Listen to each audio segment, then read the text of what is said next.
Bonjour à toi cher spectateur, Da Five Bloods ou Frères de sang en version française de Spike Lee. Personnellement, c'est un film que j'attendais beaucoup. J'adore le cinéma de Spike Lee, même lorsqu'il fait des films qui sont parfois critiqués ou conspués ou détestés, même lorsqu'il s'agit d'un remake d'un film sud-coréen qui sert à pas grand-chose. Mais le cinéma de Spike Lee est hyper intéressant. Et depuis quelques années, Spike Lee s'est vraiment fait le fer de lance d'un cinéma afro-américain qui se doit d'être politique et qui se doit d'être critique. Et si BlacKkKlansman s'inscrivait déjà parfaitement là-dedans, Da Five Bloods avait l'air d'être une espèce de suite spirituelle, sans le moindre doute, de son précédent métrage. Le résumé pour faire simple, Paul, Otis, Eddie et Melvin sont des vétérans de la guerre du Vietnam qui ont souffert de celle-ci mais ont su également en profiter. Alors qu'ils ont réussi à se remettre de celle-ci de nos jours, ils vont retourner sur place pour déterrer un trésor qu'ils avaient enterré avec un de leurs camarades, mort sur place. J'ai bien conscience que Da Five Bloods ne va pas réellement réussir à conquérir les spectateurs que Spike Lee aurait envie de conquérir. Parce que le film se veut vraiment être une espèce de suite spirituelle à BlacKkKlansman. C'est clair et net, c'est passé par plein de choses, c'est à la fois dans la mise en scène, à la fois dans l'écriture, à la fois dans le jeu des acteurs, à la fois dans le sous-texte, à la fois dans la manière avec laquelle Spike Lee choisit de relier son film à l'actualité. Tout le film est réellement une suite spirituelle à BlacKkKlansman.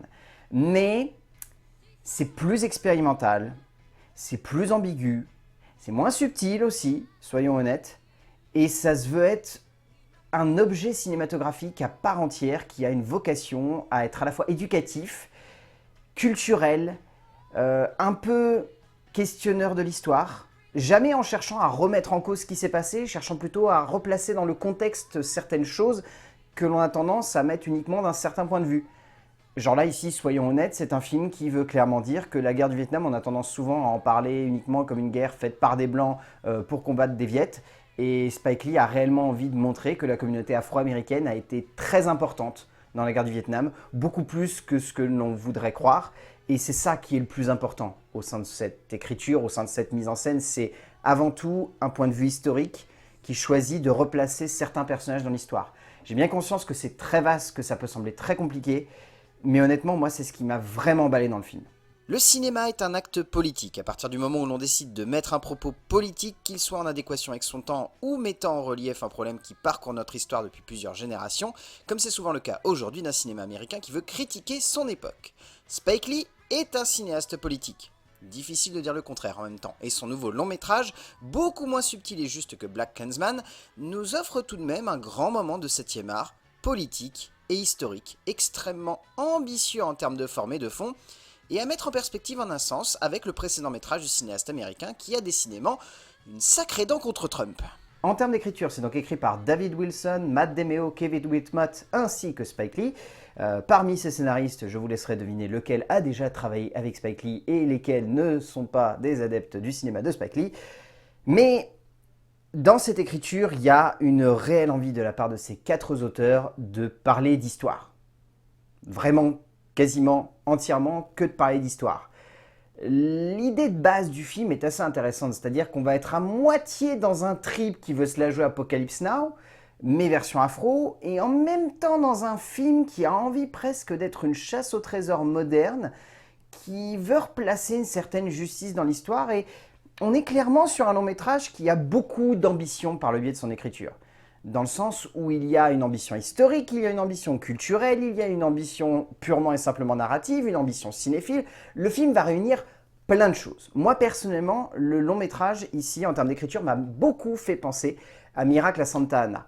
Un long métrage de Spike Lee qu'on a tendance souvent à cataloguer comme étant un de ses mauvais films. Personnellement, j'aime beaucoup Miracle à Santa Ana, tout comme j'aime beaucoup l'écriture de Da Five Bloods. L'écriture, ici, cherche réellement non seulement à questionner l'histoire dans le bon sens, mais surtout à placer un contexte pour qu'ensuite ça ait de l'impact sur le spectateur. C'est pas uniquement genre il faut faire un cours d'histoire, ça cherche à aller beaucoup plus loin.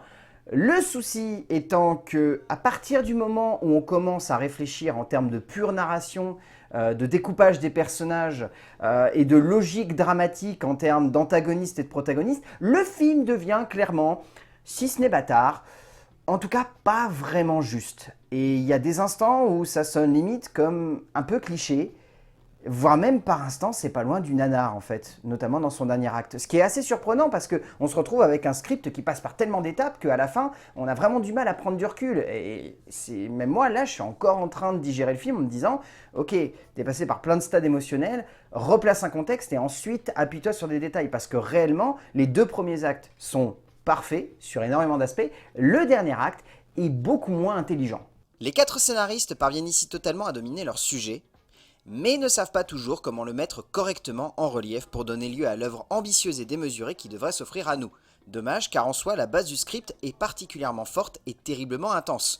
Compliqué donc dans son dernier acte, beaucoup trop orienté action et un peu trop cliché pour réussir à pleinement emmener son sujet, reste qu'il y a tout ce qui fait la saveur et la forme d'un grand scénario de guerre. Mais il manque cette finesse de construction et de développement des personnages, cédée au profit d'un contexte et d'une narration très orientée politiquement parlant. En termes de mise en scène, déjà il faut saluer le gros pari qu'a mis Spike Lee sur ce métrage, parce que mine de rien, avoir 3 différents aspects de ratio de long métrage, c'est très compliqué à gérer.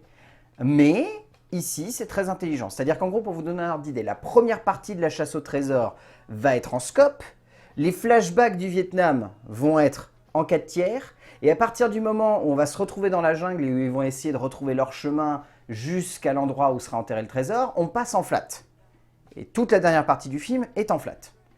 C'est culotté.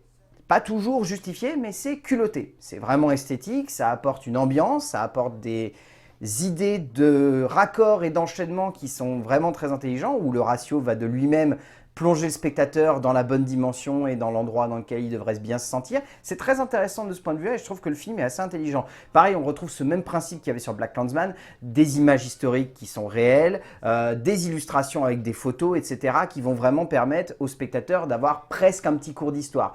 C'est pas toujours très subtil, comme c'était un peu le cas sur BlacKkKlansman, mais l'idée est intéressante. Et encore une fois, on est sur cette idée très expérimentale. Le film se veut extrêmement lié à la nouvelle vague dans son jeu de montage, dans son travail de raccord et dans ses idées en fait de gérer l'espace-temps cinématographique. Parce que le film va être bourré de faux raccords, va avoir tendance à abuser de certains effets de montage, mais c'est toujours avec un sens derrière. C'est pas uniquement pour faire styliser, c'est toujours avec cette idée de plonger le spectateur dans une certaine émotion, dans un certain contexte, pour ressentir ce qui doit être ressenti à cet instant T au sein de l'œuvre. Plus expérimental que d'habitude, mais tout de même toujours aussi clair et limpide dans le développement de sa narration, on sent que Lee avait au moins une envie profonde, celle bien plus encore que de faire un film politique ou un film historique, celle de faire un film révélateur sur la condition de l'Amérique actuelle. Extrêmement virulent et dur envers le pouvoir en place, le cinéaste américain réussit également avec beaucoup de tact et de puissance dramatique à créer une tension simple mais juste par le biais de notamment cet intense récit, mais également par le biais de l'histoire atypique de ses personnages et du besoin fondamental du cinéaste à remettre l'histoire en avant de mettre son histoire au premier plan. En termes de casting, je trouve celui-ci assez surprenant, notamment dans le choix d'avoir Jean Reno et Mélanie Thierry au sein du film. Jean Reno étant un petit peu en mode roue libre, mais se passant plutôt bien, Mélanie Thierry étant vraiment bonne. J'ai trouvé Paul Walter Hauser ainsi que Jasper Pääkkönen plutôt bon, voire même excellent par certains instants. Je trouve que Chadwick Boseman est vraiment parfait. Vraiment, il a une gueule qui marche trop bien à l'écran et ici, il est splendide. Van Veronica Ngo également est très bien. Et après, il y a les 4 acteurs principaux que je trouve extraordinaires, réellement. Dieu sait que leurs rôles sont compliqués, mais je ne peux pas en ressortir un plus qu'un autre tellement ils sont tous excellents. Entre Lindo, Majors, Peters, Lewis, Whitlock, difficile de faire un choix. Ils sont tous excellents, mais de la part de Lee, cela ne fait que révéler une nouvelle fois l'immense talent du cinéaste américain pour gérer son casting, aussi immense soit-il. Au bout du compte, Da Five Bloods, aux Frères de Sang, est un film que je trouve réellement intéressant, passionnant et dense en termes d'analyse. Mais j'ai conscience que la plupart des gens qui vont regarder Da Five Bloods vont uniquement avoir en tête que c'est Spike Lee qui a fait BlacKkKlansman dernièrement et donc que ça va être la même chose que BlacKkKlansman, c'est-à-dire un film avec une ligne dramatique très simple, avec un contexte bien placé et avec un petit rappel de l'histoire. C'est beaucoup plus compliqué que ça, c'est beaucoup plus expérimental ici, et j'ai bien conscience qu'il pourrait y en avoir plus d'un qui, au bout de 15 minutes de film, aurait envie de dire « Stop, j'arrête, je ne comprends rien à ce qui se passe ».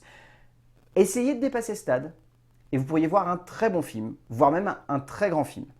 Moi, je vous conseille réellement de regarder The Five Bloods de Spike Lee, parce que c'est un film qui a un certain contexte historique important, qui sort dans une période où il semble presque être une nécessité, et où, de toute façon, un film de Spike Lee est toujours intéressant. Ça devrait vous suffire à vous convaincre. A plus!